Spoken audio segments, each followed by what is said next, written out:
శుభమస్తు కార్యక్రమంలో గృహబలం అంశానికి స్వాగతం. వాస్తుశాస్త్రరీత్యా మనం పాటించేటువంటి నియమాలు మన గృహంలో అద్వితీయమైనటువంటి ఆనందకరమైనటువంటి ప్రభావాలకు నాంది పలుకుతాయి. తెలిసి తెలియక ఇవన్నీ ఏముందిలే అని పక్కన పడేస్తే కొన్ని మానసిక అశాంతులు మిమ్మల్ని పడచూపుతాయి. కొన్ని మానసిక అశాంతి తత్వాలు మిమ్మల్ని వెన్నాడుతాయి. అందుకని వాస్తుశాస్త్రరీత్యా కొన్ని నియమాలు మనం పాటించి తీరాల్సిందే ప్రతినిత్యం. మనం తినేటువంటి తిండి దగ్గర నుంచి కూడా వాస్తుశాస్త్రం ఉంటుంది. అంటే మనం డైనింగ్ టేబుల్ విషయంలో కొన్ని ముఖ్యమైనటువంటి విషయాలు పాటించాల్సి ఉంటుంది. డైనింగ్ టేబుల్ అనేటువంటిది ఎప్పుడూ కూడాను దీర్ఘచతుస్రాకారం చతురస్రాకారంగా ఉండాలి, కోడిగుడ్డు ఆకృతిలో ఉండకూడదు. అలా గనక ఉన్నట్లయితే యజమాని తిండి విషయంలో అశ్రద్ధ వహిస్తాడు. తన తిండి కన్నా ఇతరుల తిండి గురించి ఆలోచిస్తాడు, వాళ్ళు సరిగ్గా తింటున్నారా లేదా అని. అంటే దాని గురించి తాను పట్టించుకోడు పెద్దగా. అలాగే ఈ యొక్క డైనింగ్ టేబుల్ అనేటువంటిది పడమర దక్షిణం వైపు అమర్చుకుంటే మంచిది. చతురస్రాకారం లేదా దీర్ఘచతుస్రాకారంగా ఉంటే చాలా మంచిది. కోణాలు కొద్దిగా వంపు తిరిగి ఉండొచ్చు, కానీ పూర్తి కోడిగుడ్డు ఆకృతిలో మాత్రం ఉండకూడదు. టేబుల్ పైన గ్లాసులో నీళ్లు పోసి మంచి పుష్పగుచ్చాన్ని గనక ఆ యొక్క డైనింగ్ టేబుల్ మీద కనుక పెట్టినట్లయితే చిన్న బుట్టలో కనీసం 4 రకాలైనటువంటి ఫలాలను కూడా డైనింగ్ టేబుల్ దగ్గర ఏర్పాటు చేసుకున్నట్లయితే చాలా బాగుంటుంది. అంతేకాకుండా 2, 4, 8 కుర్చీలు ఉండటం మంచిది. 2, 4, 6, 8 ఇలా కుర్చీలు వేసుకోవాలి. అంటే బేస్ సంఖ్యలో మాత్రం డైనింగ్ టేబుల్ దగ్గర కుర్చీలు ఉండకూడదు అనేటువంటి విషయాన్ని కూడా వాస్తుశాస్త్రం తెలియజేసింది. దీన్ని కూడా మనం పాటిస్తే చాలా మంచిది. అలాగే మనం భోజనం చేసేటప్పుడు తూర్పు ముఖంగా కానీ ఉత్తర ముఖంగా కానీ కూర్చొని భోంచేయడం చాలా మంచిదండి. భోజనానికి ముందు పొడి అన్నాన్ని ఒక ముద్దగా చేసి కళ్ళకి అద్దుకొని ఆ ముద్దని ఒక పళ్ళెంలో పక్కగా పెట్టండి. తదుపరి అన్నం కూర కలిపినటువంటి మరింత ముద్దను కళ్ళకు అద్దుకొని పక్కకు పెట్టండి.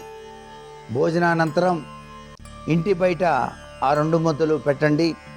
ముద్దలను కాకి కానీ కుక్కకు కానీ మరేదైనా జీవి కానీ తినవచ్చు.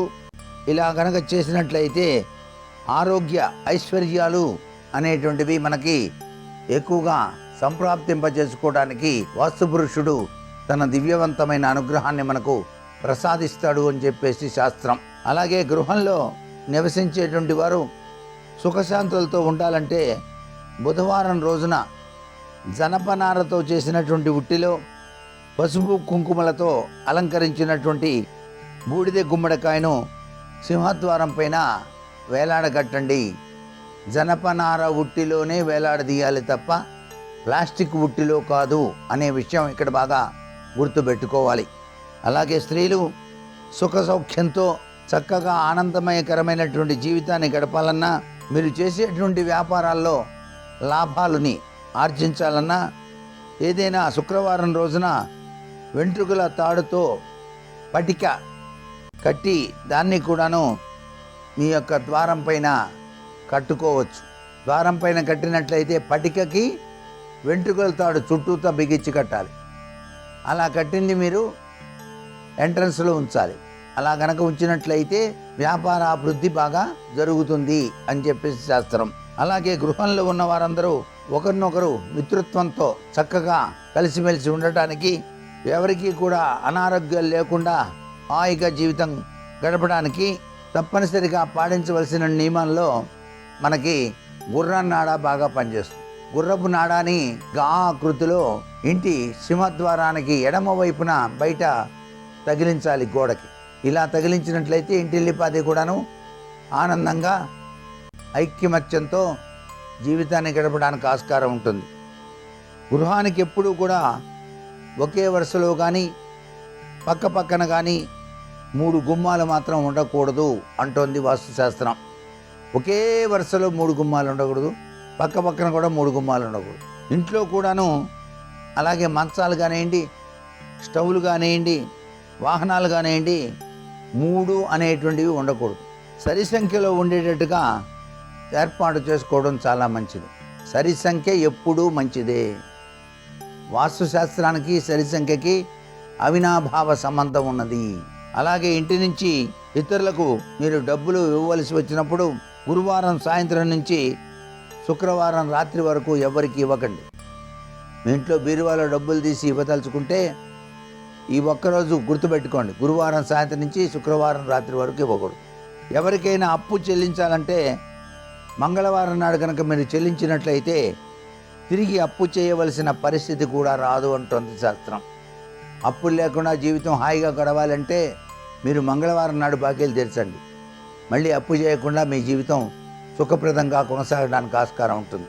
అంతేకాకుండా ఇంట్లో ఎత్తైన చెట్లు కాకుండా చిన్న చిన్న పుష్పాలు పూసేటువంటి మొక్కల్ని పెంచుకోవచ్చు.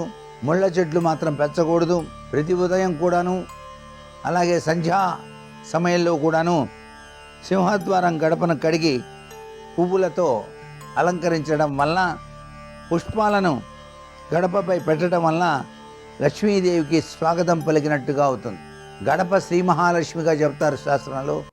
అందుచేత గడపని మీరు చాలా జాగ్రత్తగా చూసుకోండి. ప్రతి వాళ్ళు కూడా తమ ఇంటి గడపకి ప్రతి శుక్రవారం కూడాను పసుపు రాయటం, కుంకం పెట్టడం, అటు ఇటు పూలు పెట్టడం, ఇది మర్చిపోకుండా చేయండి.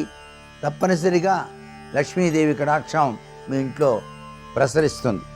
అలాగే చదువుకునేటువంటి పిల్లలందరూ కూడాను ఉదయాన్నే 4 లేక 6 గంటల మధ్య చదువుకొని రాస్తూ ఉన్నట్లయితే సరస్వతీదేవి చాలా చక్కగా కటాక్షిస్తుంది. సరస్వతీదేవికి స్వాగతం పలికినట్టుగా అవుతుంది. సరస్వతీదేవికి స్వాగతం పలకాలి అంటే తెల్లవారుజామునే పిల్లలు నిద్ర నుంచి లేచేటువంటి అలవాటు చేసుకోవాలి. అలా చేసుకొని కనుక చదువుకున్నట్టయితే మంచి జరుగుతుంది. మరికొన్ని ముఖ్య విషయాలు రేపటి శుభమస్తు కార్యక్రమంలోని గృహబల అంశంలో తెలుసుకుందామా? మరి సర్వే జనా సుఖినో భవంతు.